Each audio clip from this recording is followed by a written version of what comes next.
discussing and developing what is the theory behind this technique, and is the theory correct?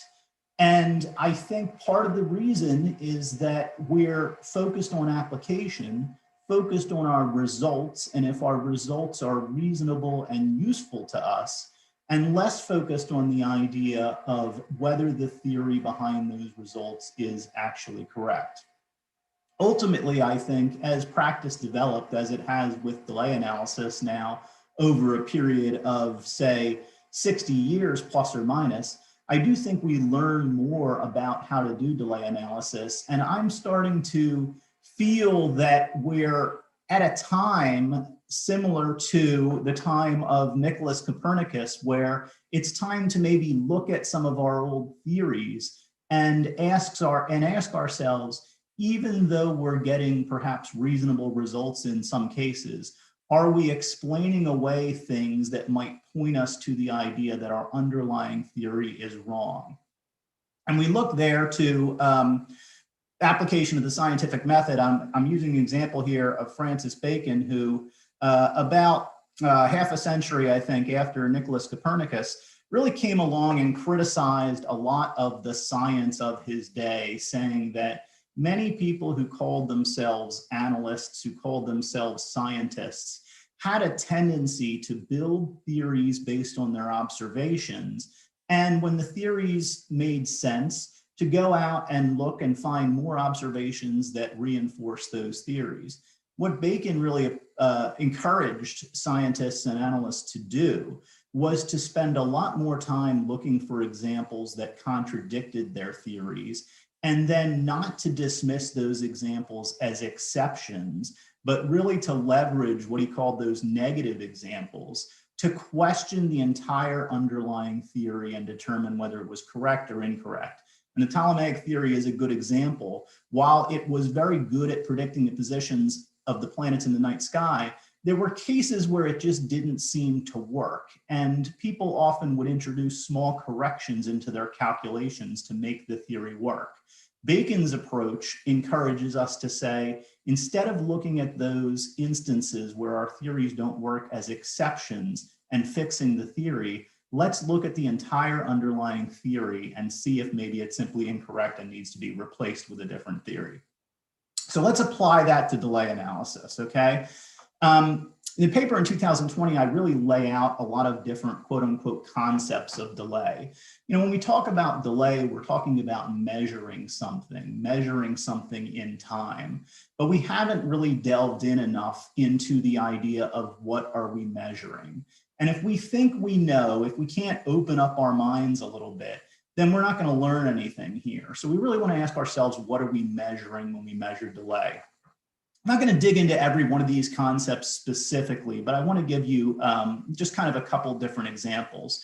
Some people might say very reasonably that when we're measuring delay, we're really looking for a variance from our plan. We have a plan and then we do something that's later than planned. That's a delay and we can measure it. But there are some very different theories out there. Others might say very reasonably that when we're measuring delay, we're really doing a comparison between what happened and what would have happened, but for some event that was a delaying event. And both of those comments, both of those constructs might be presented. And independently, we might say, well, those are very reasonable presentations. But in fact, what I want to delve into here is that those two different constructs of how to measure delay are very different theories. Measuring delay based on a variance from a plan versus measuring delay based on what would have happened absent some event are two completely different ways to measure what we call delay. So we really have to discuss for ourselves when we're quote unquote measuring delay, what are we measuring and why are we measuring that way? What is the theory that we're applying? And I'll dig into some of these things. For example, if we're going to measure delay based on a plan, then we need to acknowledge the idea that plans are not perfect and may contain errors, and we need to be able to isolate those errors from any delays that we're measuring. I can dig into some of these other concepts, but I have a lot of examples to present. And I'd prefer to really explain them this way in terms of how we might compare some of these concepts. So I have two criteria here in terms of comparing the concepts. And the first criteria is the point of view of the analyst with respect to actual events and then the comparison that's being made. One thing that I want to emphasize here in making a comparison to measure a delay, we're always comparing reality to some hypothetical. If we can agree that there's only one reality, one series of events, and that we're going to measure delay, that means we're going to take an event that actually happened and compare it to something that didn't happen. That's a hypothetical in order to measure a difference. So first of all, we can think about our contemporaneous perspective. In the moment, we could have a perspective as to whether we're being delayed. We could have a visceral experience being perhaps stuck in traffic, but that's a very subjective viewpoint. Are we delayed? If we had allowed, for example, an hour to travel from point A to point B, and we arrive in an hour, perhaps our perspective in the moment would be different from somebody else who's waiting for us at the end of the trip. We told them that we would be there in an hour. We do arrive in an hour. And from their perspective, we're not delayed. So we can get a contemporaneous, instantaneous measurement of whether we're being delayed, but it's very subjective depending on the point of view of the analyst.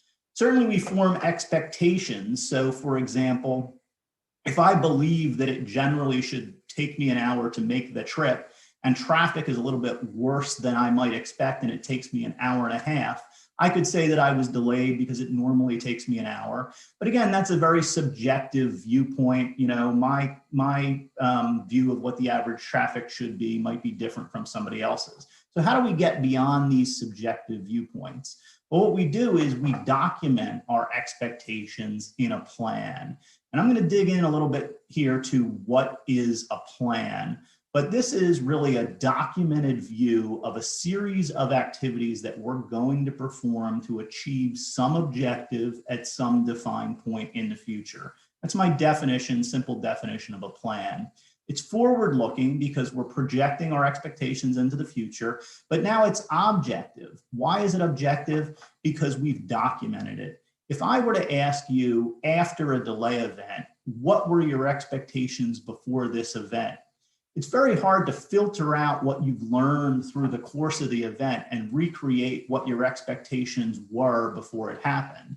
But if you've documented them in the plan, I can now take that document as an independent, objective third party and say, these were your expectations. There really is a big difference between contemporaneously documenting a set of expectations and simply holding them in your mind and trying to recreate them after the fact. And the difference, these are well-established common law concepts, but I'll dig into how we can apply them around the world. The difference is that a documented plan speaks for itself. A document speaks for itself, whereas a person trying to recreate what their expectations were is a very subjective viewpoint. What about this idea of comparison with an alternative? I talked a little bit about this measurement of delay based on what would have happened. Well, now it's a backward-looking perspective. So we're taking a series of events and we're saying there's been a delay, and we want to look backward and say, let's create what would have happened. Now that's subjective because it very much depends on the circumstances of the event. Why are you measuring delay in the first place? Because you believe that a delay occurred and now you've decided you want to go backwards and compare it to some alternative. You can build objective rules for how to do that to try and overcome the subjectivity, but at the beginning, it's a subjective method for measuring delay. And again, very different than measuring delay based on an objective plan. We'll talk about which one maybe is better and why. I'll dig into this idea that, in some ways, delay is arbitrary. And I asked us really to open up our minds here in trying to answer the question, what is delay? What if delay is really just an imagined construct? This could be contemporaneous in that at any moment in time, you are exactly where you are.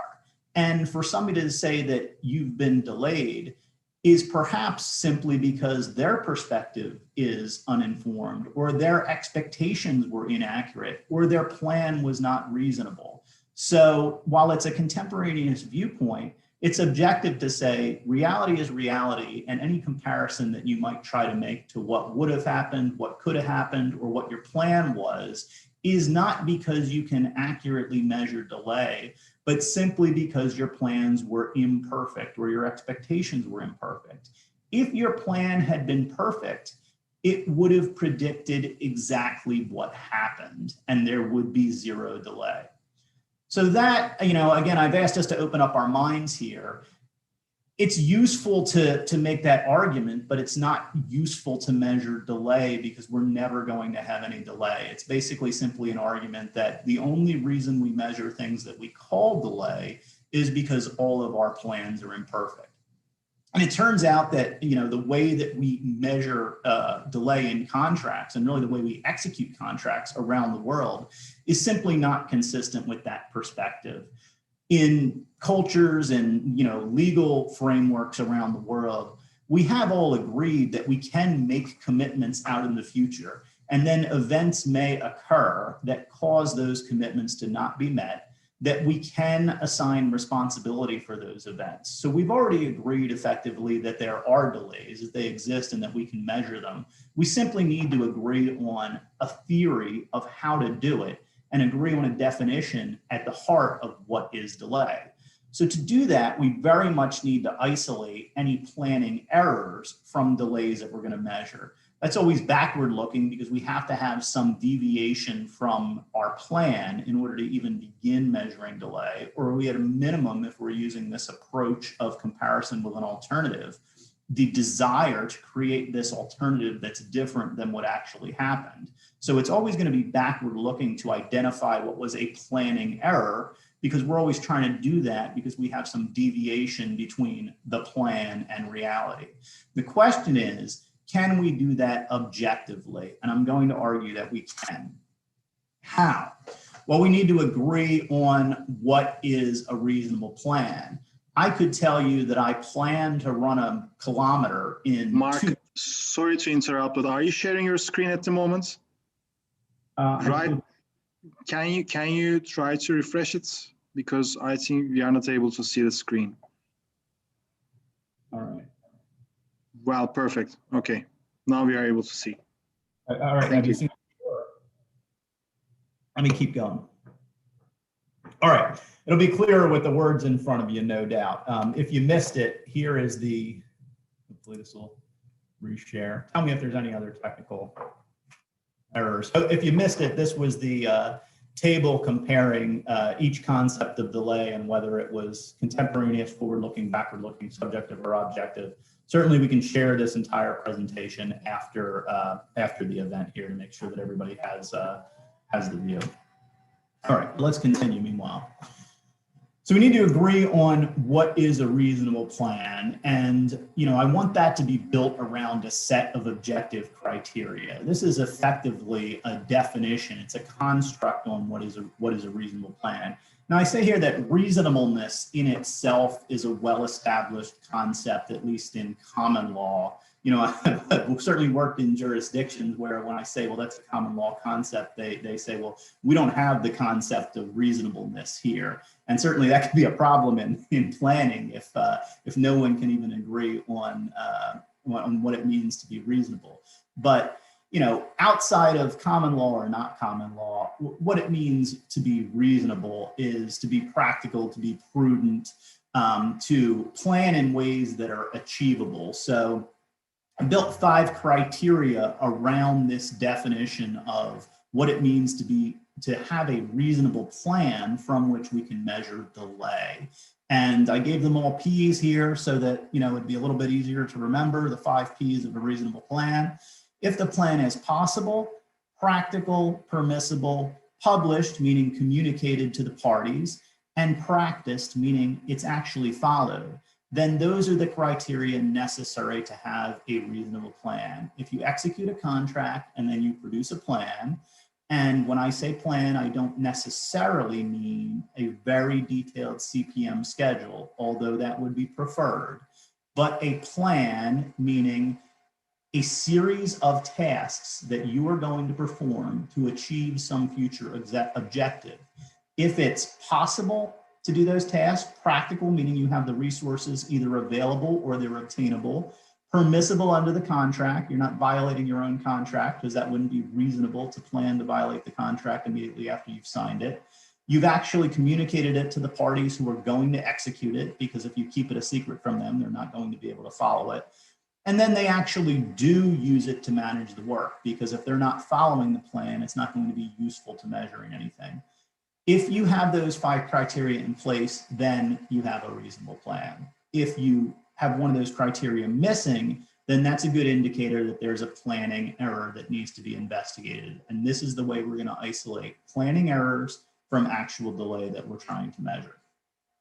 So with all those contracts in place, I'm going to give you the theory here, and then we're going to spend most of the rest of this presentation really trying to test this theory in the way that Francis Bacon or others would encourage us to do in order to determine whether this theory is going to be a reliable way of measuring delay.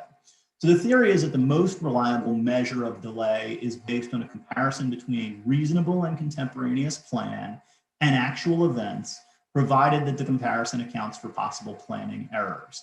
Now, if you were paying attention earlier, you will note that this theory does not state that the most reasonable measure of delay is based on a comparison between what happened and what would have happened. So it's an argument for a theory based on variations from plan, not based on a comparison between what actually happened and some alternative.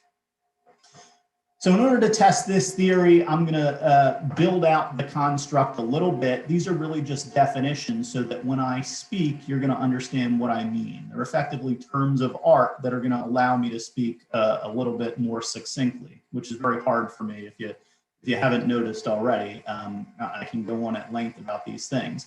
But packing some of these concepts into small words is going to allow me to summarize. But when I say delay, I mean something very specific in this construct. I mean a deviation in which an event occurs later than reasonably planned. And I've already packed a lot into what I mean when I say reasonably planned, all right? As opposed to delay, there are also things that happen on projects that are deviations when things happen earlier than we might expect, all right? So I'm going to call that recovery. I could easily call it negative delay, but I think, I'm trying to pack these things into common English words. Let's call that recovery. The deviation in which an event occurs earlier than reasonably forecast. Forecast by what? Forecast by our plan. What is the plan? I already effectively gave it to you, but it's the activities, events, and intended sequence defined during the project to accomplish the work. What do I mean by during the project? Do we create plans at the beginning of the project? Yes. Even if you might argue before the project, I'll let you make that argument, but I will also argue that if you're planning, you're already engaged in the project. So during the project, meaning from the time we first put pencil to paper in terms of planning, all the way up until the very last day when we're executing the project.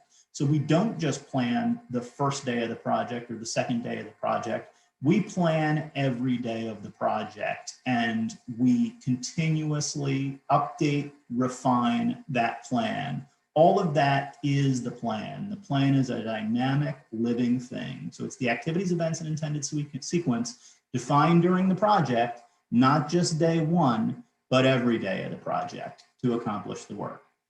What are actuals? Actuals are simply the historic record of project activities, what actually happened. So now I just want to build in very quickly, if something is not part of the plan and it's not part of what actually happened, what is it?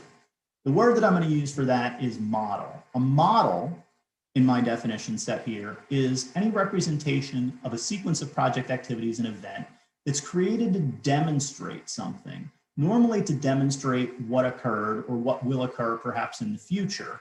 But it's not the contemporaneous plan, and it's not simply a record of actual events. It's something that's been created to demonstrate something. It's a model or an analytical tool.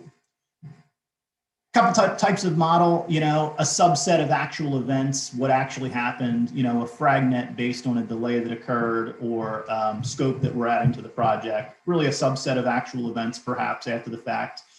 Could be a piece of the plan plus a subset of actual events or new information we've learned, like a time impact analysis. We're adding a fragment into the project. Some of this could be parts of the plan that we're changing, but there's always some actual there, meaning we've learned something new that we're adding into the project. Actual meaning new information.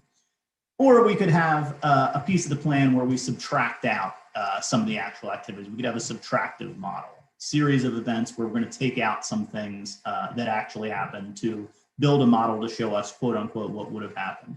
So any of those things I'm going to call a model. So we have the plan, the actual, and the model. Now, what types of comparisons can we do? Remember, I said that in measuring delay, and I'm building a very base foundational construct here for delay analysis rather than digging into the techniques. Let's build the foundation. In measuring delay, we already said that we're making a comparison. We need 2 points in time to measure delay. Something that actually happened and then some other point. And I've already argued that that other point is always some type of hypothetical, okay? So we have comparisons that we can make. We can compare the plan to actuals. We can compare the actuals to the plan, or we can compare to either to some type of model. Now, really, there's only 3 different types of comparisons: plan versus actual or plan versus model. You can reverse those: actual versus model, model versus actual, but it really just depends on what your perspective is. Or do you, for example, starting with the plan and looking forward to the actual to measure deviations, or are you starting from the actual and looking back to the plan? Either way, if you have a robust and reliable theory, your measurement should come out the same. When we measure things, for example, if we wanted to measure how far it was from Doha to Paris, we should get the same answer if we measure from Doha to Paris or from Paris to Doha. The same thing is true for measuring things in delay analysis. If we compare plan to actual or actual to plan, we should, if we have a reliable, robust theory, get the same answer. If we don't, we might have a problem with our theory, and we might have a problem with the techniques that we've developed for that theory.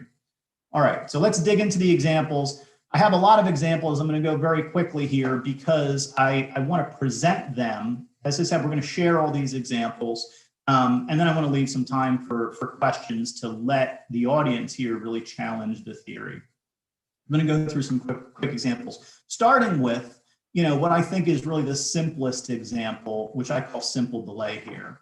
A series of activities, and most of you are engaged in planning and scheduling. I'm hoping you can understand these graphics without a lot of explanation, but this is simply a series of 4 sequential activities. There's nothing magical here. Each takes 3 time periods, and this is the plan. It's the simplest possible logic model, everything finished to start. This little project or little plan is going to take 12 time units to execute. And then here's our actual. It actually took 15 time units to execute. Call it days, call it weeks, doesn't matter. And I think we can clearly see here that what happened is activity B took longer than planned. In fact, it took twice as long as planned. We don't need to look at the actual alone. As I said, we can do a comparison. We're going to measure delay. Simplest type of comparison that we can do is probably a wholesale as planned versus as built comparison. So this would fall into the idea of comparing the plan to the actuals. And I think in this very simple example, we can see that the sequence of activities didn't change. The project finished 3 time periods late, and we can understand that that's because activity B finished 3 time periods late. It's just a graphical comparison with no real analysis, but I think it's obvious that we can understand what the delay was on this little project. If the project were more complex, things wouldn't necessarily be so clear, and we might have to apply some of the techniques that we normally apply to delay analysis. Like, for example, the impacted as planned techniques, where we add some of these deviations, we add some of these unplanned events to the model to see what happens. So let's do one of those just on this very simple example. This is the same example, but in an impacted as planned, or you could even use the term time impact analysis approach. Here, we add the delaying event to activity B to show in a model that this delay really caused the displacement, the deviation of the other activities, and ultimately the delay to the project finish. Very simple example, but I think, you know, it maybe more clearly shows that this extended duration of activity B or additional scope of activity B is what caused the delay. Of course, there are other approaches based on different theories. What if we use the as-built logic, which some people might argue is more appropriate, all right? So here now I've replaced the red arrows with blue arrows to the as-built activities to just focus us in on the as-built logic. And let's do a collapsed as-built type analysis. This is based on a comparison of what actually happened, perhaps back to what would have happened but for this delay to activity B. And I think you'll see very easily that we're going to get the same answer. If I subtract out the delay to activity B, everything would have happened exactly as planned. All right. So all of those techniques really work in this simple example. And you might decide after seeing this, well, all the techniques work. The theories behind the techniques all make sense to me. And I'm going to now go and take one of these techniques, which is my preferred technique, whichever one you might prefer for whatever reason, and I'm going to apply it to a much more complex project.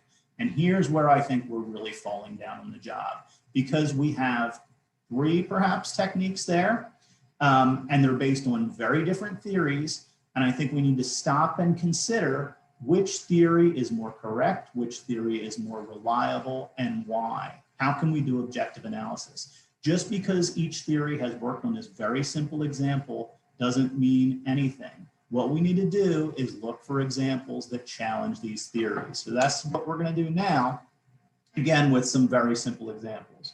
So the first thing I want to dig into here is mitigation of delay. As I said, on complex projects, even on simple projects, things don't just happen later than planned. Occasionally, they also happen earlier than planned. And any kind of a robust, reliable theory needs to be able to analyze those negative deviations as much as any positive deviations in order to be complete. So let's dig into a little bit of mitigation. You know, first of all, we're going to take this exact same example, right? Series of activities with a 3 time period delay to activity B. But now we have a case here where there was some mitigation. So well, let's say the contractor decided that this activity was taking much longer than planned, and that while not ideal, it was possible to proceed with activity C before activity B was completed, and then made a, let's say, tweak to the plan, but in any event, mitigated some of the delay, and the overall project is only delayed by 1 time period. Let's analyze this very common situation. Well, first, how are we going to analyze it with a very simple as planned versus as built wholesale comparison? There's no real analysis here. It's just a picture, and I'm not sure we learn anything more about the details of what happened. We know that activity B was delayed 3 time periods. We know activity C happened a little bit earlier than it otherwise would have, and we can see the ultimate delay to the finish. But what is the analytical technique that we're applying to do the comparison? It's not really spelled out in some basic AP versus AB techniques, right? So we have to do a little bit more than just show a picture. Let's look at what we might do in an additive analysis. In a pure additive analysis, where we're only adding events that happened, we might first add this delay to activity B, but now we have all of these deviations that are really unexplained. And this is where we're digging into the idea of robustness of the theory. How do we model mitigation by adding things to a schedule? Don't we also have to change things or maybe even take things away? And let's challenge ourselves here. If we start changing existing logic, if we start taking activities away, if we start changing relationships, are we still just doing additive modeling, or are we doing something else? And if we're doing something else, what is it and why? So maybe in building this additive model, I say, well, I've added the delay, but I didn't actually finish 3 time periods late. Some of this must have been mitigated. What I'm arguing is, robust theory needs to be able to analyze and explain that mitigation. So you might say, well, I can change this logic to show what actually happened. I'll just insert some new logic to show the overlap between activity B and activity C, and thereby explain the mitigation. But what have we done here? If we're really just changing the model to match exactly what happened, isn't this really just an as planned versus as built analysis? What is the sequence of making these changes? How do we come up with objective rules for how to do it that we can apply to complex projects consistently? We're no longer just measuring impacts here. What are the rules and on what theory are those rules based? Is it true that we can add events to a plan in order to explain delay, or is it not true? We're going to dig into some more complex examples, but already I think in this additive modeling scenario where we're adding things to a plan, we really need to dig in more to find out if that really has a robust kind of basis in our theory. How about the subtractive model? So now we have some mitigation here. We're going to use the as-built logic. We already know that activity C and D overlapped, which means they could have. All right. If we just simply subtract out the delay to activity B, which we would do normally in a subtractive model, we can see that everything slides back. But again, there's some deviation between what we've subtracted out and our actual plan, right? So these deviations are going to need to be explained. Here's activity B as it happened with the overlap of activity C. We subtract out the delay to activity B. And we see that, okay, activity C didn't happen exactly as planned. We know that it was mitigated. That mitigation should really be explained. But how do we do that in a collapsed model? Do we have rules to reverse those mitigations? What's the basis for those rules? How do we do it reliably and consistently?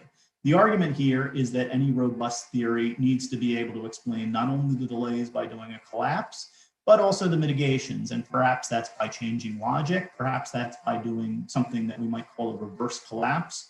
How do we do it? What are the rules? And what is the theory that forms the basis for those rules? All that needs to be discussed in detail, and it hasn't been done yet in the literature. Some people might argue that they do it.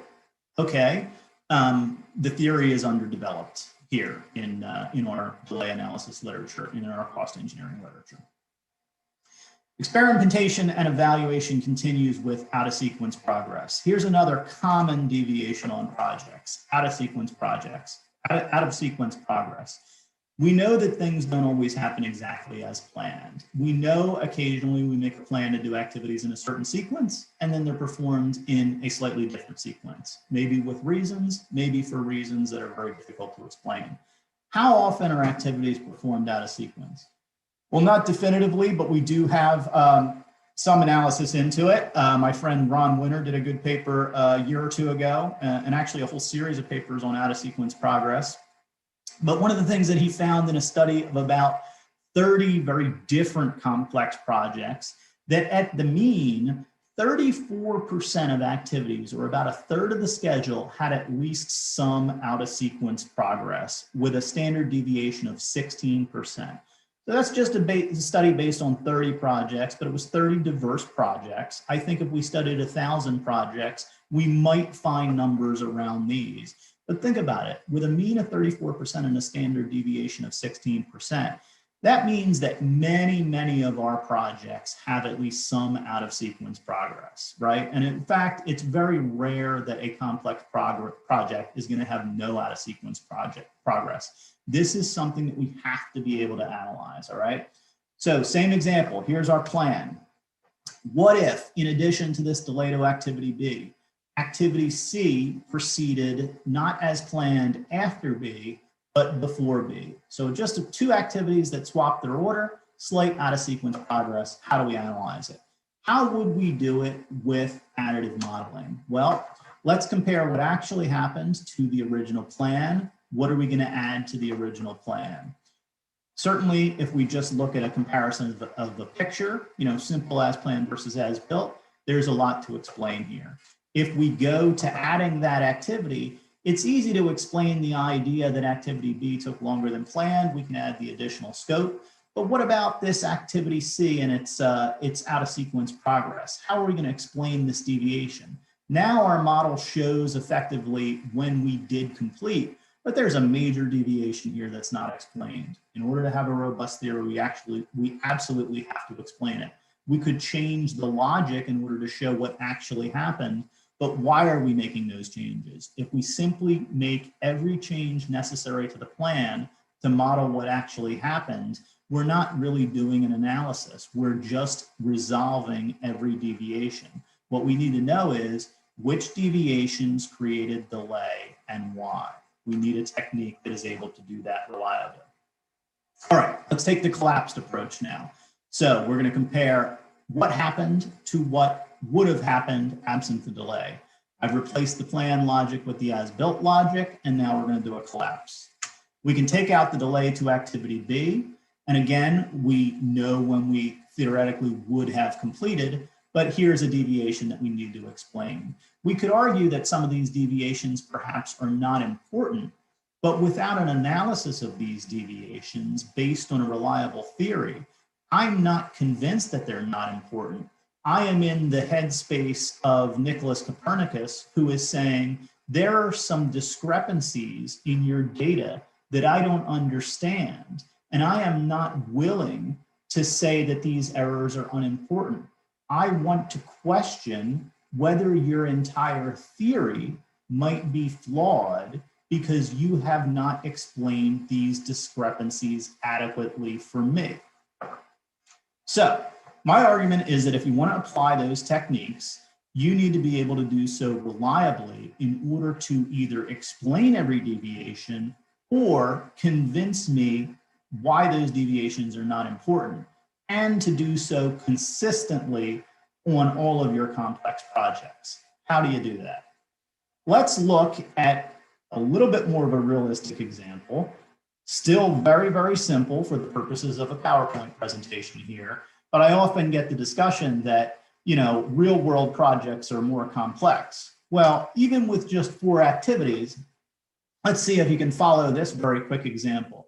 Here I've introduced some level of out of sequence progress, just activity C before activity B, contrary to what was planned, but also some level of mitigation, an overlap between activity B and activity C, contrary to what was planned. How would you explain these deviations on this just 4 activity network adequately with any of these techniques?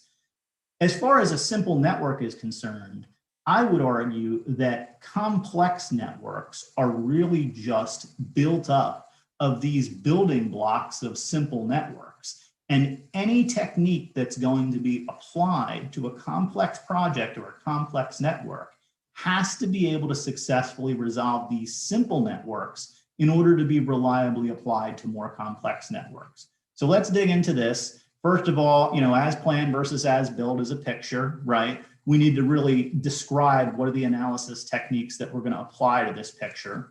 Perhaps we're going to do some additive modeling. We add in the delay to activity B, but of course there are major discrepancies here. There's a small one here that I've already argued that we need to explain.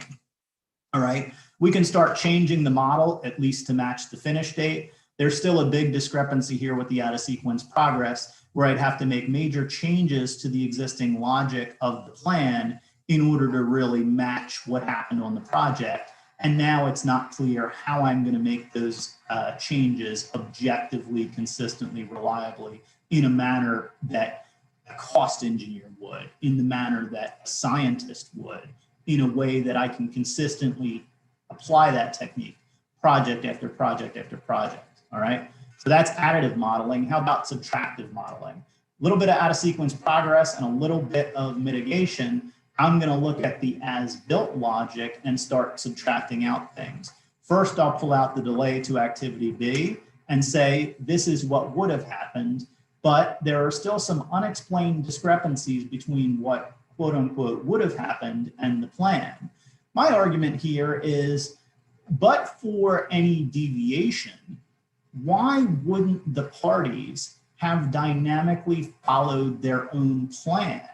If you've built a model after the fact to tell me what would have happened, and there are unexplained deviations between your model of what would have happened and the party's contemporaneous plan, my question is always going to be based on resolving those discrepancies. In other words, you're telling me what would have happened, but the parties contemporaneously during the execution of the project told me already in a documented plan what they intended to do.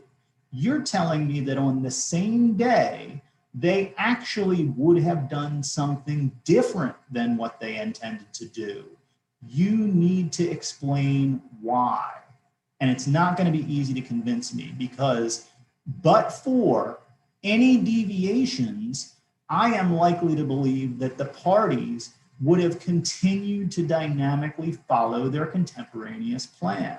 If they wake up in the morning and they say, I'm going to excavate trench B, and they don't, I'm going to look for a reason. For you to tell me, well, they didn't excavate trench B and they wouldn't have, I'm going to ask why. They told me they would. There's a deviation there. There's probably some reason. Maybe it's unexplained, but if you're going to tell me they would have done something different, there's a discrepancy between their contemporaneous intent and your after the fact model. That to me needs to be explained. It's going to be very hard to dismiss all those discrepancies. So let's look at what we call contemporaneous period analysis. And this kind of builds on the theory of measuring delay based on deviations from the party's reasonable contemporaneous plan and what actually happened. What are the parties going to do? Each day, they're going to try and execute their plan. They're going to try and execute their intent, remembering that a plan is a defined series of activities to achieve some objective in the future. And we can evaluate plans objectively because they speak for themselves, all right? If the plans are only held in the parties' heads and we're asking them to recreate it after the fact, the plan is going to be biased based on what they've learned after the fact. But if it's documented and it's managed dynamically, that's the best measurement of delay. So let's begin. Day one, we know that activity A was executed exactly as planned. There's no delay. Time periods 1, 2, and 3. What happens in time period 4? Well, activity B was planned to start, and we would assume that the parties were going to follow their intent, but something happened. There was a delay. It didn't start as planned. But something else happened in time period 4. Activity C started out of sequence. And that, if we incorporate it into our analysis, shows that we actually recovered that day of delay created by our failure to start activity B. And we still could finish on time if the parties are dynamically following their contemporaneous plan. We're going to do that for each time period marching through the project. What happens on time period 5? Well, activity B still didn't start, as we can see here in the actuals, but activity C made another time period of progress. So we recovered that delay, and our forecast would show that we're still going to finish on time. Analyzing time period 6, we can see that activity C finished. We know that it was out of sequence, and activity B started. We can see that in the actuals. Now, at the end of time period 6, we're actually a day ahead of schedule because our plan at the end of time period 6 was to be done activities A and B. In fact, while B is not done, we've already got C done and we've started B. So if we've analyzed all the data, we might be able to even contemporaneously find some documentation of the party saying by the end of day 6, hey, we've worked out a sequence, but everything's okay. In fact, we're a little bit ahead of schedule. We might not find that documentation, but I would argue that this is still a reasonable viewpoint based on what we know about this small project. What happens on day 7? Activity B moves forward. Day 8, perhaps it doesn't. And now we start to see the delay created by the extended duration of activity B. Each day we can look at activity B and say, is it making progress? Is it finishing or not? And we can see the delay being created as it's pushing out activity D until finally activity B completes and then activity D completes as dynamically planned. And every deviation on the project has been explained. All of these were critical deviations because we had only a very simple network here with a very simple critical path. We can march through each day and summarize the delay in a way that is objective and very reproducible reliably, even on the most complex projects, because we're just marching through the project day by day. And in fact, you know, we're lucky these days to be living in a modern computer era where we have software that can do this for us, march through every single day of the project and calculate the critical path day by day by day and identify the critical deviations. We don't have to do it ourselves manually on a multi-thousand activity schedule. But what we need to do if we're going to apply that type of software is understand the theory for measuring delay so that we understand the results that the software is getting. All right. I'm going to spend one quick minute maybe blasting through concurrency. Certainly it comes up a lot. The level of complexity I can address in these examples, I try to keep minimal, but everybody is always interested in concurrency. You know, what if I add a little bit of a parallel path to my ABCD example, and in the actual, both of those paths are delayed, both end up completing 3 time periods late. Which was the critical path? Well, I could look at just an as-planned versus as-built comparison. It's not going to tell me much. Now I'm going to jump very quickly through the other techniques. If I do additive modeling, I could do perhaps the delay on the first path to tell myself it's critical. Perhaps, and people do this at times, not good analysis, but if I were to only look at the delay on the second path, perhaps that one was critical. If I look at both of them, it's unclear which one is critical or what order they should be analyzed in. What about subtractive modeling? I have some of the same problems.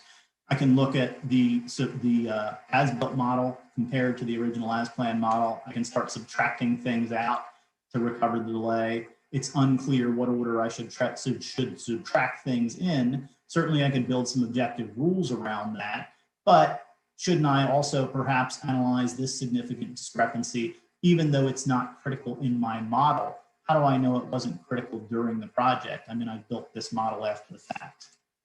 Maybe that should be subtracted out as well. And if I subtract out every deviation, I'm only going to get back to the plan anyway, which returns me to the theory that the best comparisons in terms of measuring delay ultimately are going to explain every deviation between the actuals and the party's contemporaneous plan. So those techniques, to the extent that they're applied, normally aren't either as complete or ultimately are returning to the same theory that you have to get all the way back to the contemporaneous plan to explain every deviation. All right.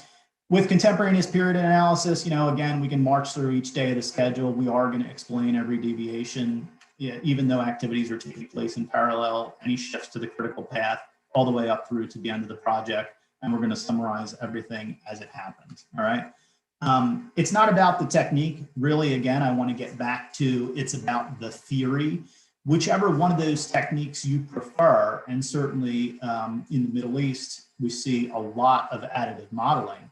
I want you to step back from the technique and say, additive modeling works for me, and I'm able to recover time extensions, and my contract even requires it, and that's why I have to use it and perhaps even want to use it. That's all well and good, but I want you to open your mind a little bit and imagine that your contract requires you to use a Ptolemaic theory of the universe, and that ultimately we need to dig into that and decide, is it right or wrong, so that the next time we write a contract, we can apply theories that are correct and there aren't major inconsistencies between the theories that we say we're applying and what's actually happening in the real world. So, does the theory matter was the opening question. We looked through how various techniques might perform under some common circumstances. I'll now get to the conclusion. I already presented the theory that the best way to measure delay is by comparison to a reasonable contemporaneous plan. Delay ultimately is a deviation in which an event occurs later than reasonably planned. It is not a comparison between what actually happened and what quote unquote would have happened. And I'll tell you why on the next slide.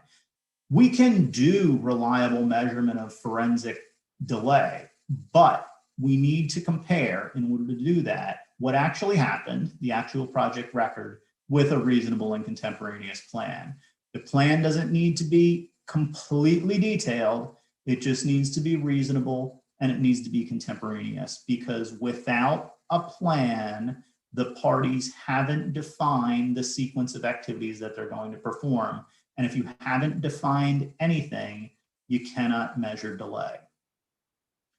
Reasonable plans are possible, practical, permissible, published, and practiced. They're subject to foreseeable and unforeseeable deviations that can be measured as delays in recovery. Certainly, we need to be able to measure the impact of planning errors. We can dig into more detail about how to do that in a future presentation, but a planning error is any one of those 5 criteria that is missing from the plan.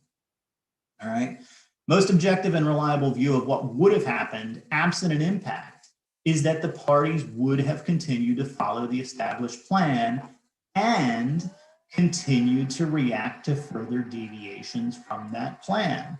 So it's not simply that the parties would always follow the plan, it's that the parties will always react because they're human beings. If they decide that they want to fly from Doha to Paris, but their flight is canceled, that's a deviation. It's an event that was unplanned. Now we can see, what did the parties do? Did they book another flight the next day? And we can measure and evaluate, all right? So it's not that the plan is always followed perfectly, it's that every day there are deviations from the plan and the parties adjust. And we shouldn't presume what the parties would have done if it's different than what they actually did. We need to explain any deviations between our models and what the parties were actually thinking at the time. So, does that mean we can't do modeling at all? No. Modeling techniques are best applied when they match most closely to what would be established by a dynamic contemporaneous comparison between the plan and the actual project record. Sometimes there's things missing from the actuals or missing from the plan. And in those cases, we can model the missing elements. So modeling is not worthless. It just needs to be used where appropriate and not used where not appropriate. All right, so that's the end of the presentation. I know it was a lot, but it's very important to me to get through it all. I very much appreciate your attention. And I hope, to the extent that some of you have some extra time here, we can go through some questions. Yeah, Mark, actually, we asked our attendees to write their questions in the questions and answers section. So I don't know if you're able to see it in the bottom of your screen. If you can click on Q&A, you should be able to see the questions noted. I'll go all the way up to the top here and get started and see if I can go through some. I've got one here from Prajwal Ditakopa. It is known that all delays can't be proved using critical path method or TIM method, example effects COVID-19, etc. How can we measure the impact? That's a big question. I disagree that it's known that all delays can't be proved. I already built all these definitions around here, but what I'm defining as a delay can be measured. You cannot measure impact from COVID-19. Why not? It's a deviation from the plan. It's measured the same as other deviations from plan. Complete suspensions of work certainly can be measured. Impacts more than one path, impacts perhaps every path on your project, but certainly that can be measured. Certainly CPM can apply. It depends on what theories you believe in. If I haven't convinced you of the theory, then I can appreciate that, but we would need to expand on that. I would argue that certainly there's no reason impacts of COVID-19 can't be measured by CPM analysis. As far as doing time impact analysis to measure impacts of COVID-19, I've already made an argument here why additive modeling isn't generally the best method to use. I understand it's popular in the Middle East, but I think ultimately you need to look at more of a contemporaneous period analysis type approach. If you're doing additive modeling, I would encourage you to always compare that to a contemporaneous period analysis, so that even though your contract requires additive modeling, you can refine that model so it matches what a more reliable analysis technique would show. Prajwal Ditakopa again, could you please elaborate about concurrent delays? I gave you a quick example. It's a deep topic. The point is, you need to be looking at the dynamic contemporaneous plan in order to begin to identify concurrency in the first place. If you're doing after the fact models or you're doing additive models, you're almost guaranteed to miss a ton of concurrency. Those techniques are not based on well-established theories for how to identify and isolate concurrency. You can build a lot of detail into those techniques, but instead of going back to what I'm presenting here, instead of trying to build in detail to resolve problems, step back and ask yourself whether your technique isn't based on a flawed theory to begin with.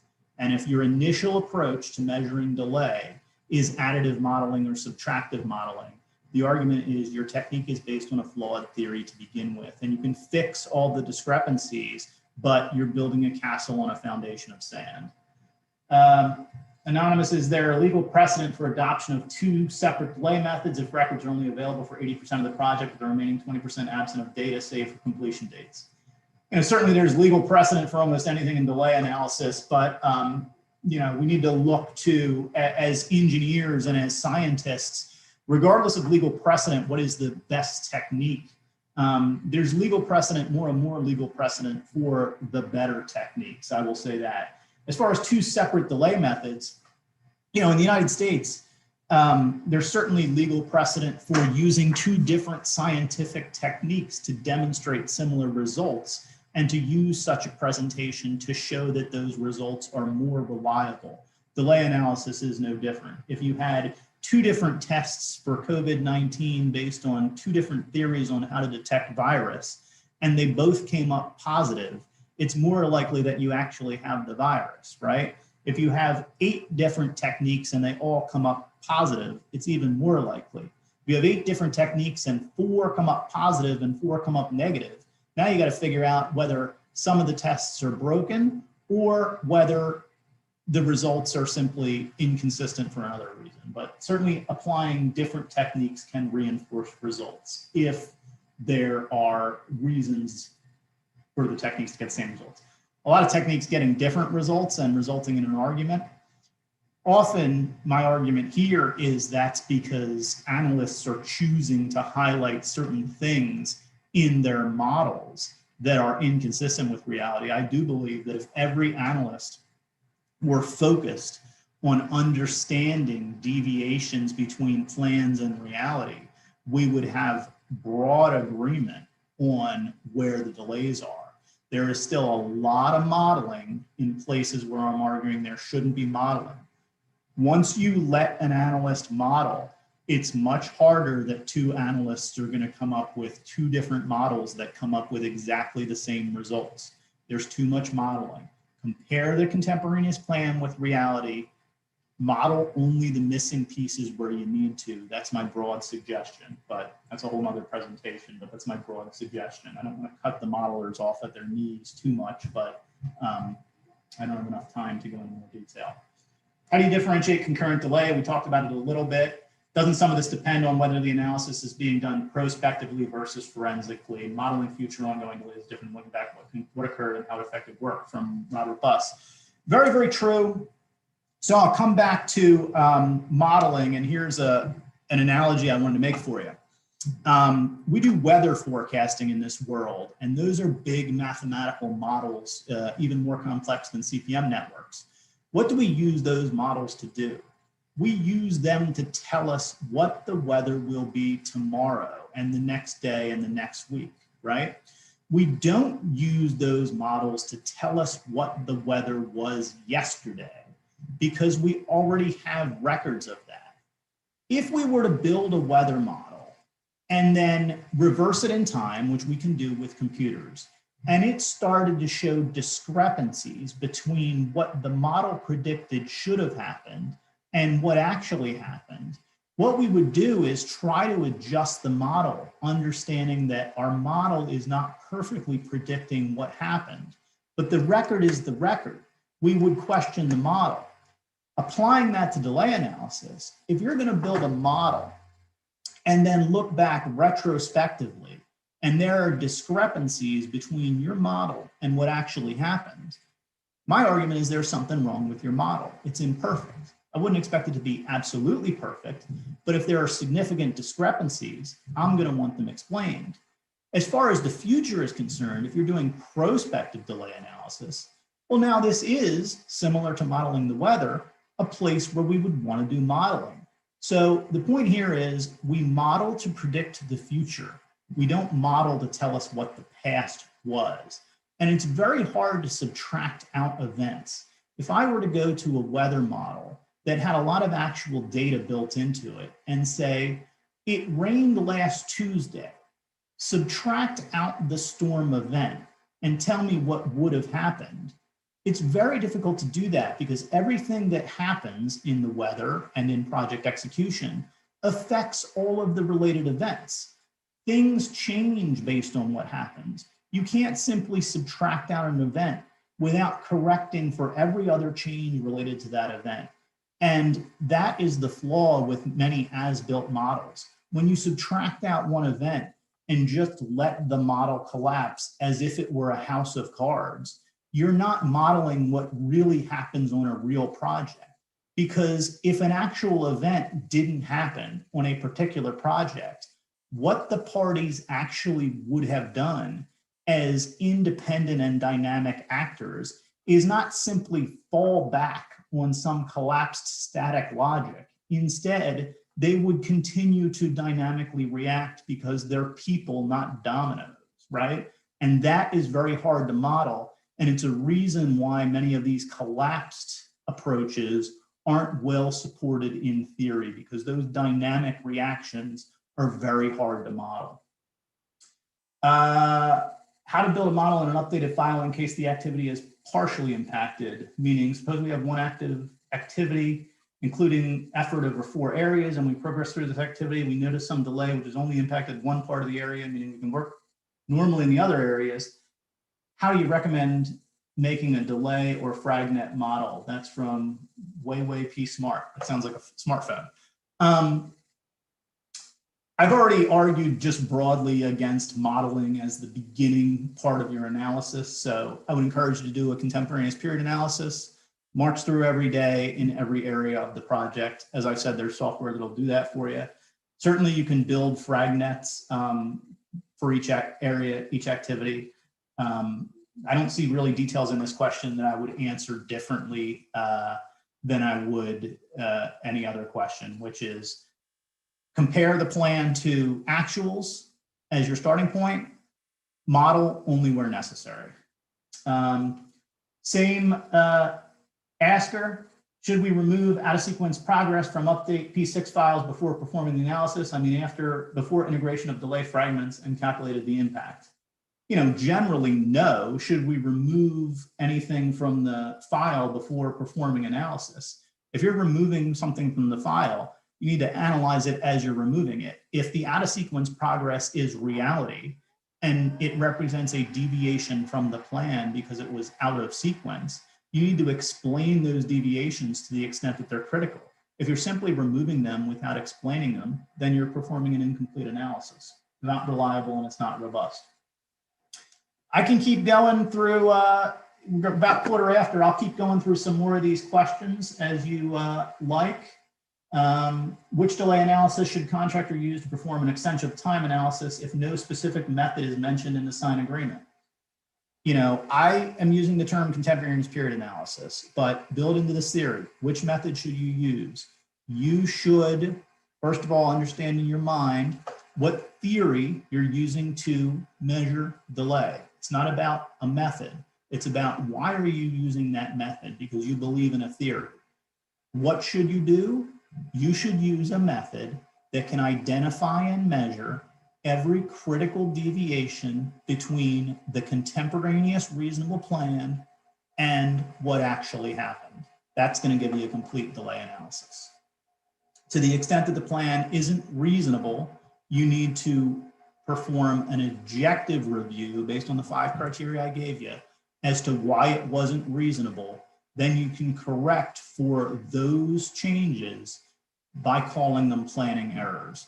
I'm using my terminology to be quick here, so we could have a discussion about any of those things, but I've given you a framework. If you go back to the 2020 paper, the framework is more complete, but all of the parts and pieces and tools that you need are there. Danilo Martinez. Hello, Danilo. In your example, out of sequence progress, these activities have preferential logic, otherwise cannot be done out of sequence.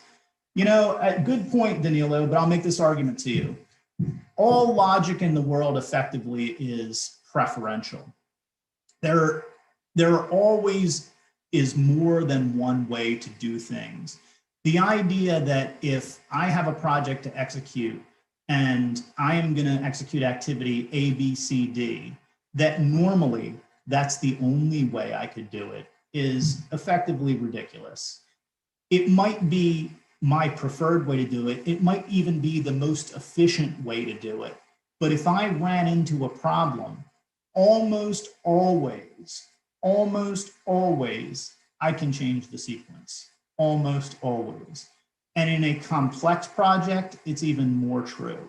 The majority of logic in our schedules is at some level preferential. And in fact, if I wanted to build a building from the top to the bottom, it's possible. It might not be practical, which is an argument for a planning error, but it's possible. I prefer to do things as efficiently as possible. But when I run into problems, I change my plan, and that is the normal way that we execute things. It's not true that if you see out of sequence progress, it means that there's preferential logic. The truth is, in every complex plan, the majority of the logic is preferential, always. Very, very little logic is truly absolutely strict, because there are a few things with the right application of resources that can't be accomplished in this world. There's always some level of adjustment that's possible. And out of sequence, yes. Sorry, so basically the number of questions are increasing, and we don't want to steal your time a lot as well, so you can stop wherever you want. It's impossible to answer all the questions. I'm sure there's going to be more and more coming through. Exactly.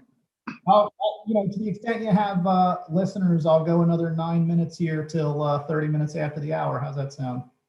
Yeah, definitely. But if people want to drop off again, I'll say thank you very much for your attention. I know people, first of all, it's getting late in some parts of the world, and second of all, people need to jump, but appreciate everybody's participation. Thank you very much. I encourage you to go back and read the paper from 2020 and look for me to expand on this more with examples. And I encourage you, as I did in this paper in 2020, I encourage you to bring examples and challenge these theories, because that's the way we develop robust theories in the world.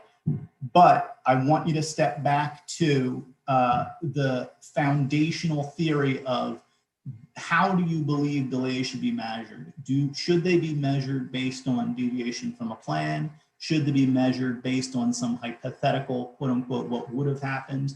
And why do you think that that's a reliable way to measure delay, not just on your project, but on any project, because our techniques need to be reliable, all right? So a couple more minutes here. I'll go through some more questions. Saga Route, can out of sequence activities falsify delay analysis work? Some of these questions, I like it, but maybe I'm reading into the tone. What does it mean to falsify? Out of sequence progress to me is a deviation. Let's be objective here. Let's be analytical, okay? It's a deviation. Deviations are common. It's not false. It's not a trick. It's simply something to be explained, If the weather forecast says it's going to rain tomorrow and it doesn't, was the forecast false? I don't know. I don't care. All I know is there was a deviation between what I thought was going to happen and what actually happened. And now I'm going to want to understand why. So out of sequence progress, whether it's out of sequence progress, whether it's recovery, whether it's delay, I just want to understand the deviations first.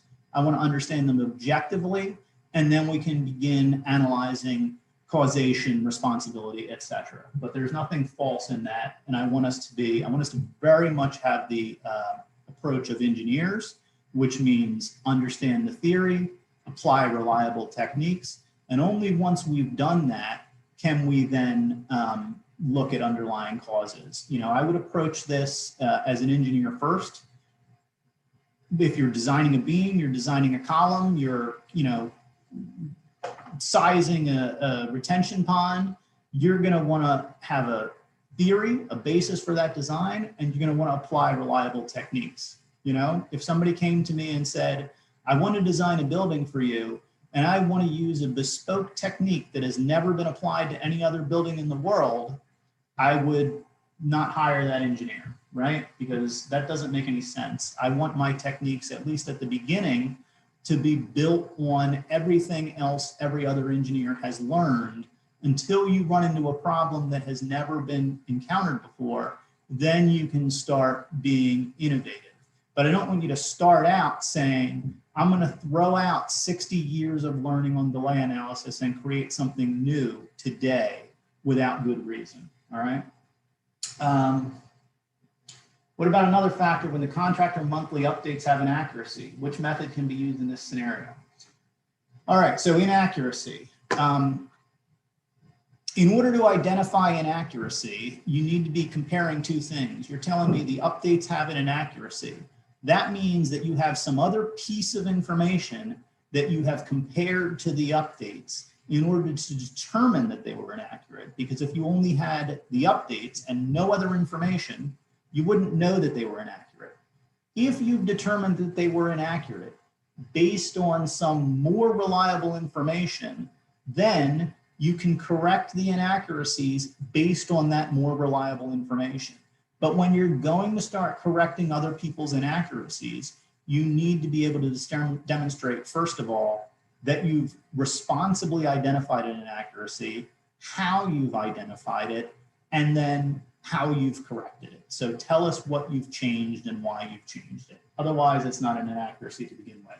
If you find errors, I use the term planning errors, inaccurate data in an update is effectively the same thing. Yes, you can fix it during your analysis. Just tell us why and tell us what you changed, right? Any examples of forensic cases in schedule, if you can share, please. I just shared a bunch of examples. I could share more complex examples, but they'd be harder to present in an hour. Question goes, there's an instruction from a client for additional floor. This is a long question, but I'm going to say if it's added scope, that's probably a case where modeling might be a reasonable thing to do. I already said, and maybe this will be, I'm getting close to the end of the questions here that I'm able to answer anyway, that I wasn't going to completely cut the legs off the modelers. What is an appropriate time to model?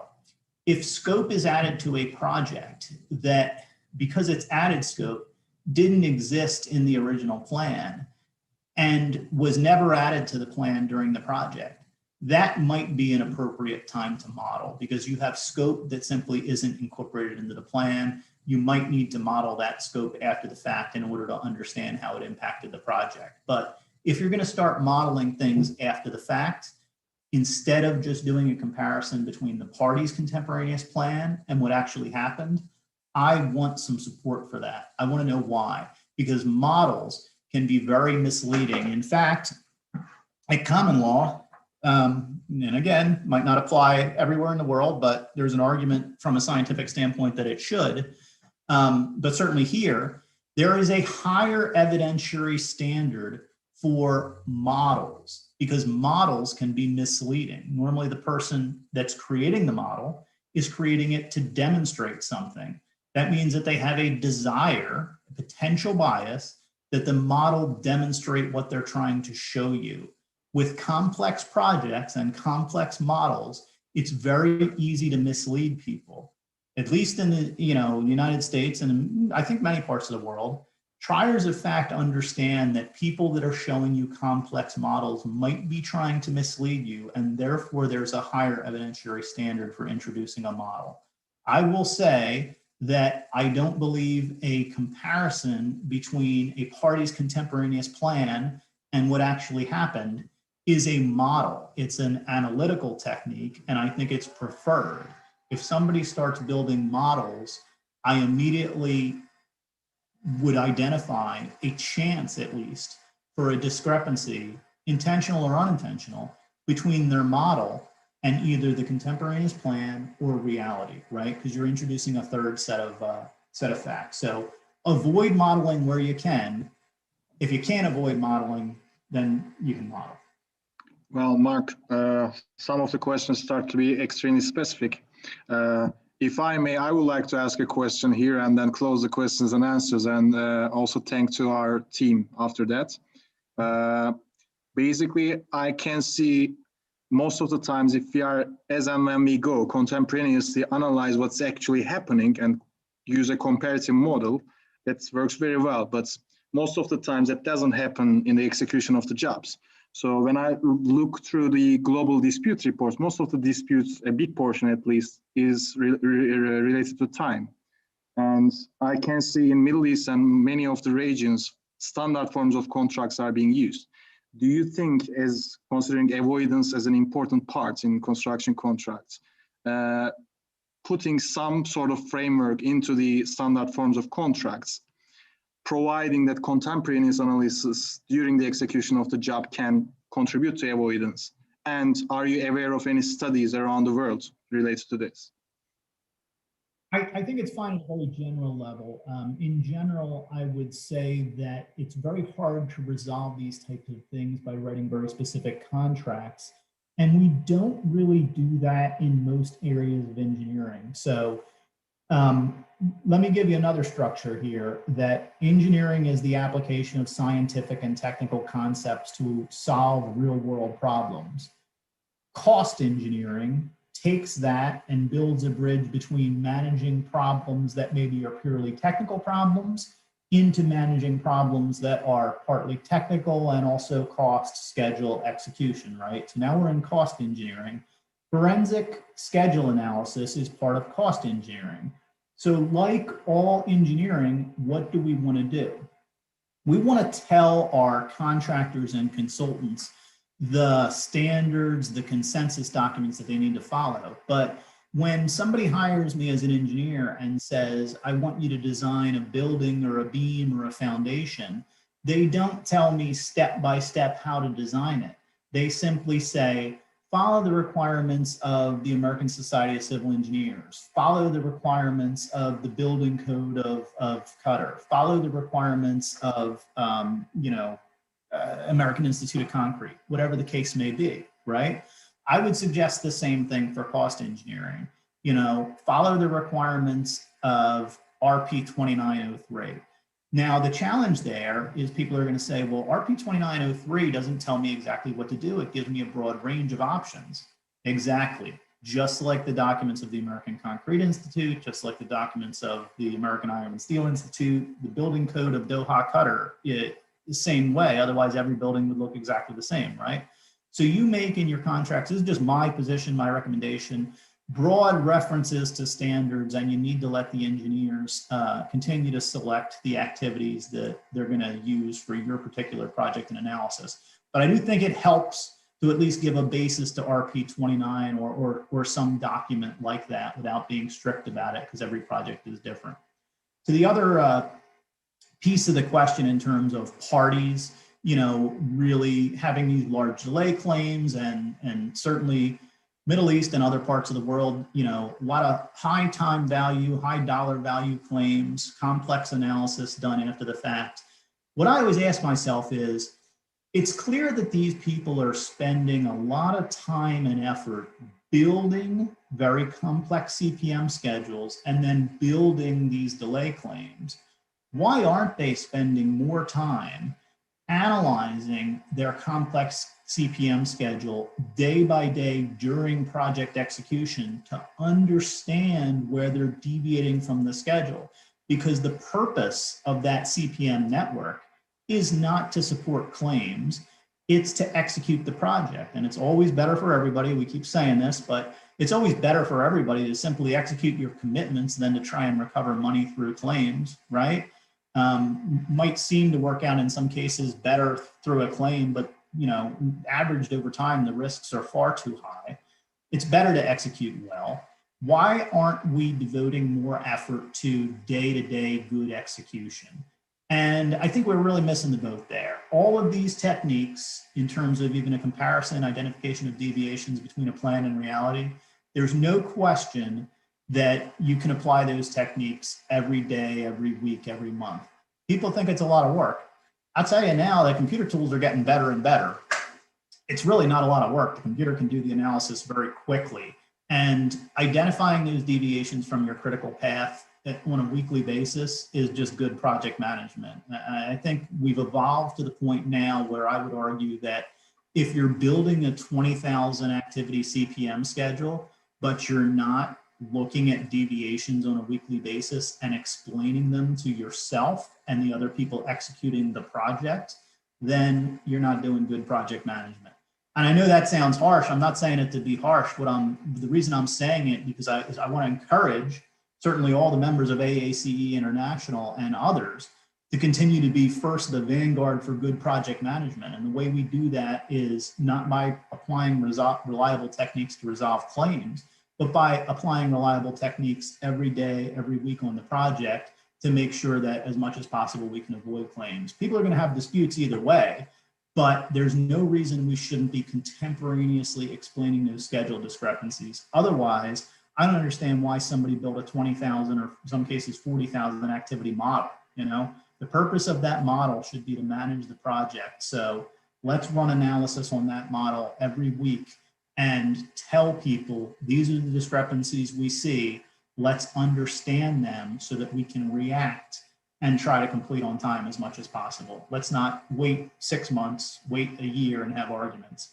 Plenty of contract managers are spending more time arguing about delay analysis than they are actually managing the project.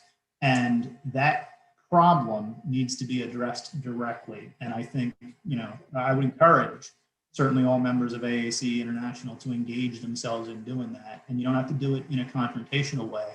You can do it simply by providing good analysis to your project team every single day.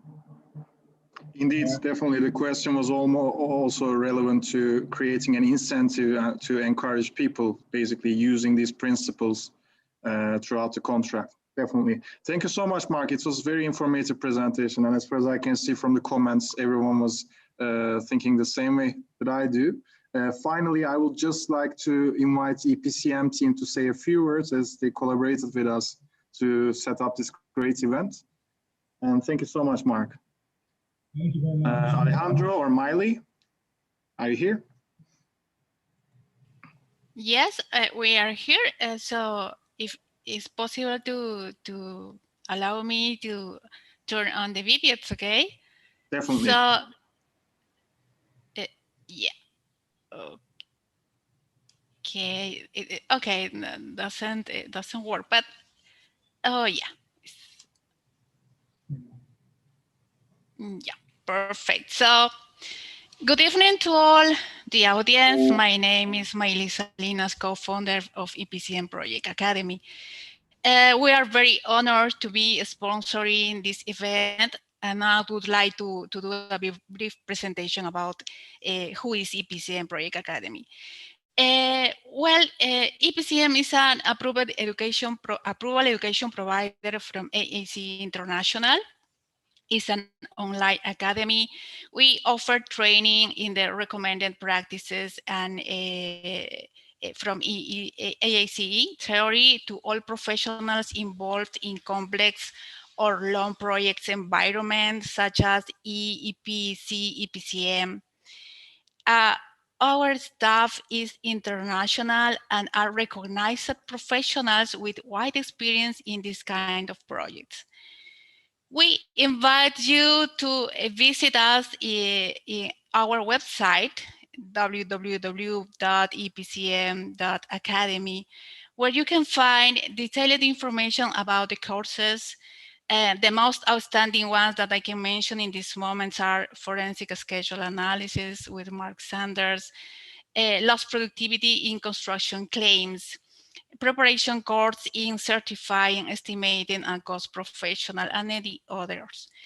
Well, finally, in order to promote the knowledge, reward the interest of to this event, we are offering a special discount to all the attendees, which is 15%, and awarding 5 scholarships that will be raffled by the AACE Qatar sections. Thanks for your time. I'm very willing to solve any question that you have. Well, thank you so much, Miley. We are definitely going to release this information also while we are sending the presentation slides, as well as the attendance certificate for this event. We are going to also publish the information on the discount and the scholarship on the following courses. So thank you so much.